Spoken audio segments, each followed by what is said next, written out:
FlossTube, and welcome back to Fairy Tales and French Knots. I'm Erin, and this is my channel about cross-stitch, where I'll talk long enough to make my family wonder what I'm up to, but short enough that you should be able to watch this on your lunch break. This is episode 25, and today is Sunday, July 14th of 2024. If you're a returning viewer, thanks for coming back, and if you're new here, welcome. I have some whips to show today, some progress, I actually have a finish, and I have some conversations with other people who live in my computer. And I'm sure we all do that, right? Where we watch a YouTube video or a short and go, oh yeah, and start talking to the computer. Well, I've decided that I'm just going to put the other part of the conversations I was having in this video and show off some things to you all that I wanted to show to people in other videos. But I'm going to start with my whips. So for my June Whip Go call, one of the calls was Primitive Hair's Sleepy Hollow. So I set my Whip Go goals to be 5 lengths of thread per month that the call is made. This one I just kept going, and I'm really glad I did because I got the entire bottom done. Can see she's now got her name, Katrina Van Tassel. I've got all the back stitching in her dress finished, and I've added the bead for her necklace. The chart called for a French knot there, but I went looking through some of the movie shots. This is definitely Christina Ricci as Katrina Van Tassel in Tim Burton's Sleepy Hollow, the one with Johnny Depp where he's the detective. Yeah, it's not the original story version of Sleepy Hollow, which is, I think I mentioned in a previous video, why I have issues with finishing this piece sometimes. It seems a little bit niche for people who aren't into the movie, but know the story. They don't get what's going on in this piece. But either way, I'm enjoying working on it again, so that was nice. And I'm now up into the top bit. This will be a bird cage with a red cardinal in it. So there's progress on that. One of my July Whip Go calls is going to be Secret Sky by Modern Folk Embroidery, and it is a very large Quaker sampler. So I've actually already done my 5 lengths on this piece. Right here, I finished a good chunk of this. And I was also working on this one a little bit and some of this, which is a flower stem. So yeah, this Quaker motifs are wonderful because they're repetitive and you feel like they're getting done. But then they're repetitive and you feel like you've stitched on them forever and they're still not done.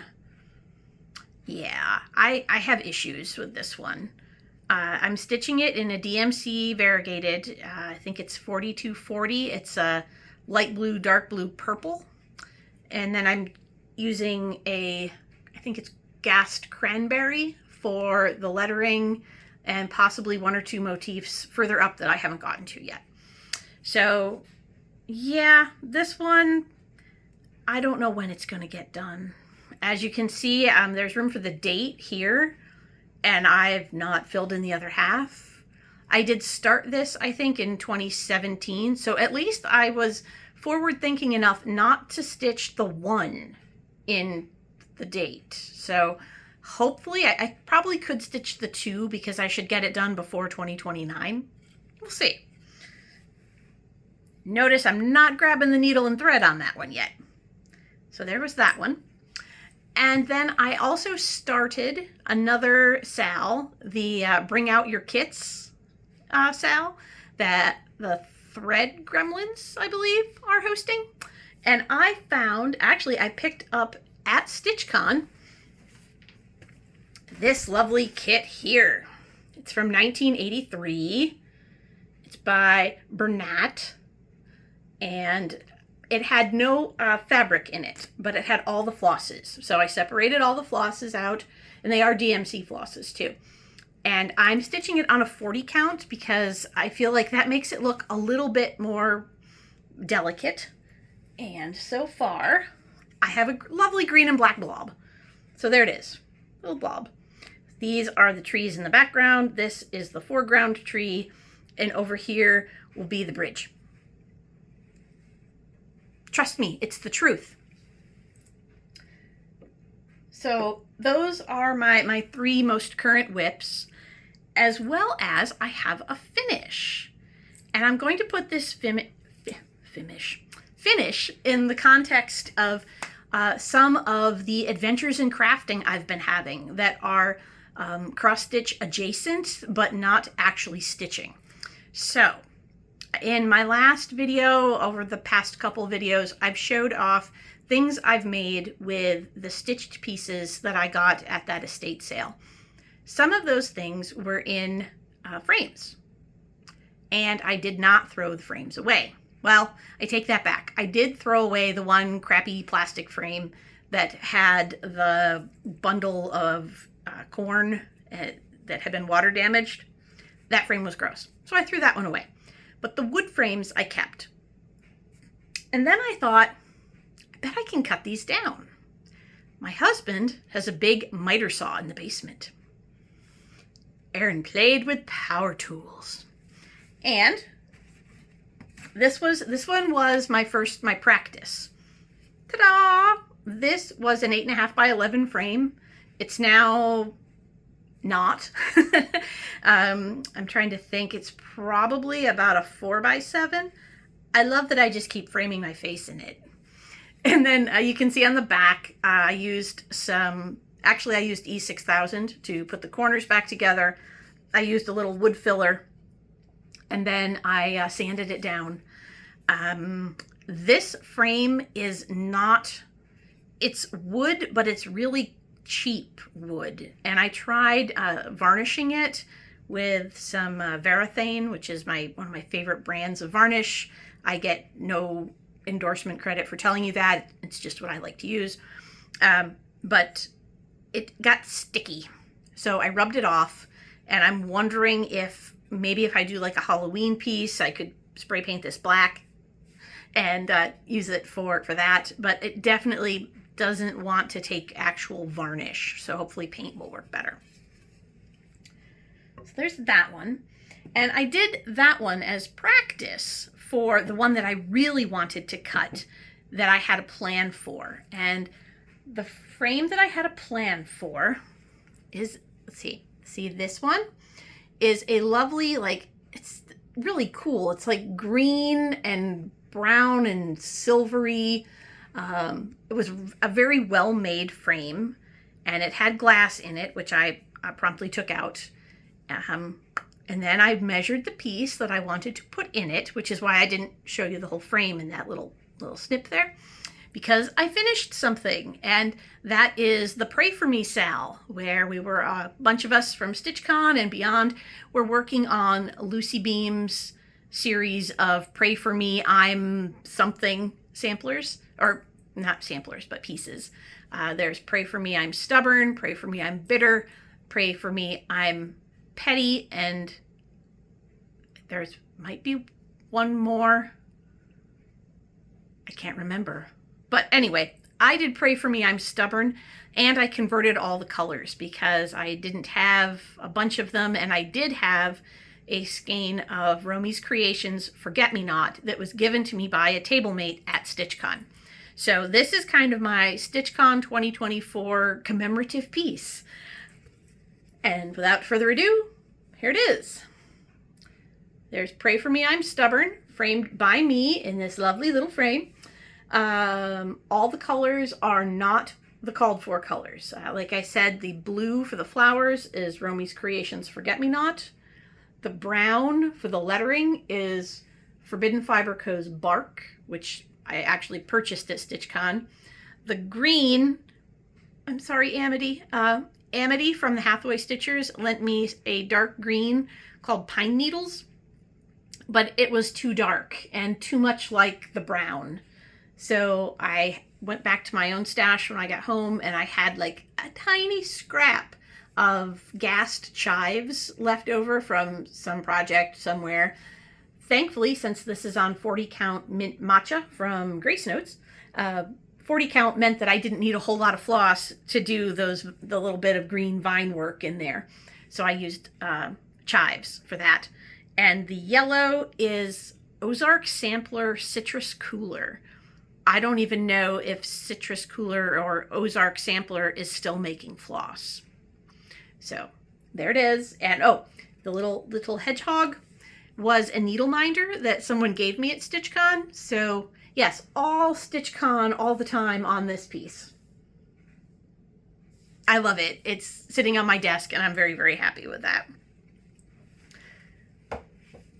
So in addition to playing with frames, I've also been playing with fabric because I believe it was Milka of Mega Stitch who was talking about ice dyeing. So I decided to try it.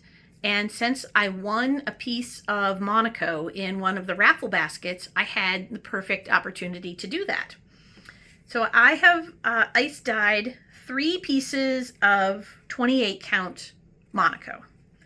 So the first piece came out like this.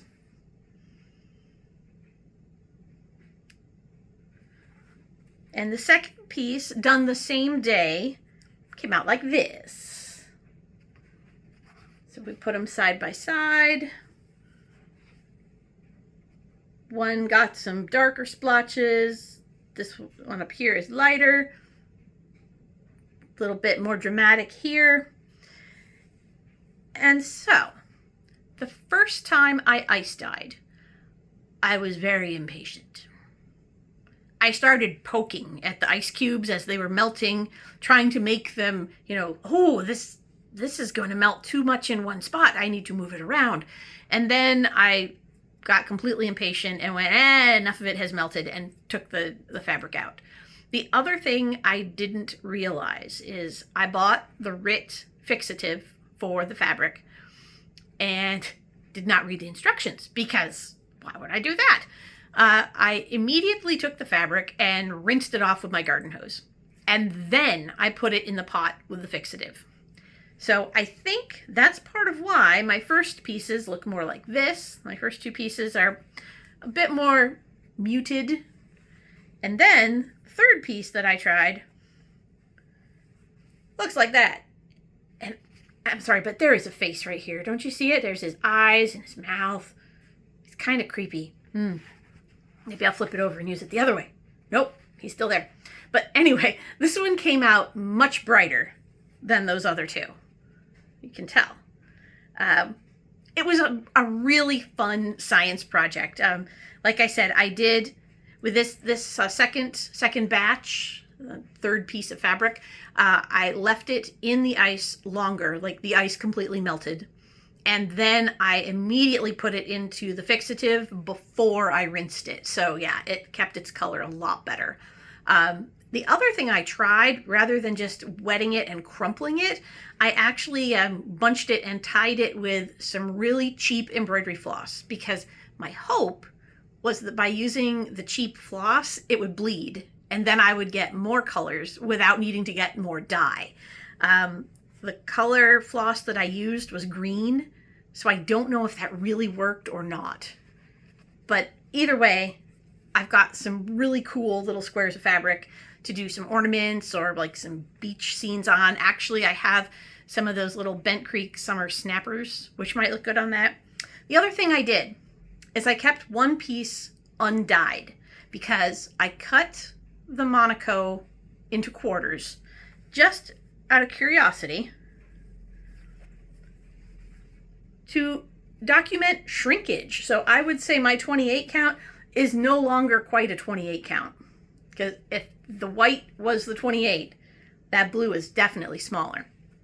So just some little experiments I did and things I learned. It was fun. And then, I picked up some framing. I have Turrets in Town by Ink Circles, framed by my framer. Ta-da! And the fabric is very much green. I can't get it to show up as green anywhere, any place I've photographed it. So maybe this looks green, I don't know. And the fabric, or the floss, is Ganache by Ship's Manor. And the frame, I think, is great because it's got this little cut in it that kind of looks like the edges of the castle turrets. It came out great. It's nice black and brown shades that kind of mirror the Ganache floss colors. So there's that. And then, that was a roll of tape that just fell over. As I've been watching other people's floss tubes, one person, actually it's Milka over at Mega Stitch again, was going through her pattern stash. And it really made me realize, like, just how long I've been stitching. And I don't consider myself, like, you know, old school stitcher, but all you newbies with your discoveries of things, just, it makes me chuckle. And not like, I'm not making fun of you or anything, but as you're discovering designers and figuring out, you know, who's making what kinds of patterns, and you know, being like, oh, I've never heard of this designer before. And I'm thinking to myself, I've had stash from that designer for 20 years. Where were you? And it's so funny. And it's exciting to watch people discover and rediscover stitching and designers that are just as timeless now as they were in the, honestly, 80s and 90s when they designed some of these things. So two of the patterns that Milka had in her stash, and I have actually stitched and finished, I thought I'd show off. One of them is the Voyage Home by Cricut Collection. So here's mine. And if you notice, I did not stitch the Herman Melville or the H. Melville down here because the text reads, all voyages are homeward bound. And I'm a librarian. I wanted everything to be correct. And I went looking for, you know, where in Melville's writings could I find that quote. I couldn't find it. So I emailed Vicki Hastings, I believe is the designer behind Cricut Collection. And I said, you know, can you tell me where you found this quote? Because I'd really like to, you know, see it in context. And she goes, oh, I paraphrased that from something else. And I can't remember what the actual quote was. But I couldn't attribute that to Herman Melville because he didn't say it. So instead of stitching his name, I added a whale. So it's kind of like Melville in spirit, but not claiming he said this, because he didn't. So there's that one. And then another one that Milka showed and in her stash was she has a great collection of Butternut Road, Told in a Garden, Lavender and Lace. She's got a whole bunch of those. I think we all do. At some point we went through that, ooh, fancy things that look really artistic. Let's collect them all. Anyway, she had Butternut Roads Once Upon a Time. And that was one of my first times stitching on an even weave, I think. Maybe my second or third time. I've always been a go big or go home girl, obviously. So I stitched that, must have been like 2005, 2006 maybe. And I have it all finished and framed. Yep, 2006, because I stitched the date into it. So here is Once Upon a Time. Stitched on a Silk Weaver overdye with all the DMC and Mill Hill as charted. I did not experiment with any over one kinds of things when I did it. I just stitched it. And I'll never forget my husband watching me stitch that castle in the background and commenting that it bore a resemblance to parts of the male anatomy. My husband's mind is always in the gutter. I shouldn't let him look at my stitching, ever. No. So yes, these pieces are still out there. The patterns can still be found. People still love them. It's great to know that. It makes me happy. The other thing I like watching for in videos, and actually very selfishly why I've been watching some of the StitchCon recaps, is I like to see if anyone picked up stuff I left on the freebie table. And honestly, seriously, if you know, let me know. I left one of my project bags. It was the first one I ever made. It had, I think it had like green leaf fabric on the back, and the inside was little squares with canoes. And it was the first project bag I ever made. And I didn't have what I thought was the right weight of vinyl for the front. So it's almost like dollar store shower curtain vinyl. And I didn't love it, but I couldn't sell it because it wasn't good enough for that. So I figured I'd just throw it on the freebie table and it would, go somewhere. Well, it was gone it was probably gone within 5 minutes of it landing on the freebie table. But I don't know who got it. So I keep watching people's StitchCon recaps and seeing if they go, oh, look what I got at the freebie table. I haven't seen that yet. One thing I did get at the freebie table, and is my final whip to show off, is I picked up Heartstrings 12 Days of Santa, a cardinal, what is it? No, it's day 1. A cardinal in a pine tree. And whoever had started it had gotten most of Santa's head, part of his arm done, and then torn out a whole bunch, and then put it in the freebie pile with all the floss and everything. So I looked at it and thought I could make a heart for our Hearts for Hospice project out of it. And I've been working on that. There he is. You may notice I made a change, because that's what Erin does. In the pattern, he's got this pine tree. But I realized if I made him heart-shaped, and didn't go all the way down to his feet because the hearts are smaller than that, it wouldn't look like a pine tree anymore. It would just look like a green teepee in his hands. Kind of weird. Possibly just odd. So I figured it's easy enough to match that checkerboard, and I'll just make the checkerboard go all the way across. I do have like a little gingerbread man button, so maybe I'll put that in his hand, so he's a Santa holding a cookie, and then make that into a heart.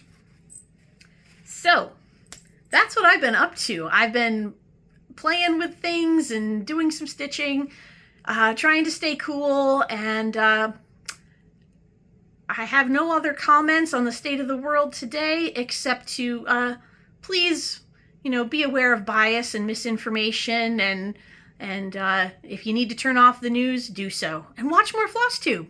See you later. Happy stitching.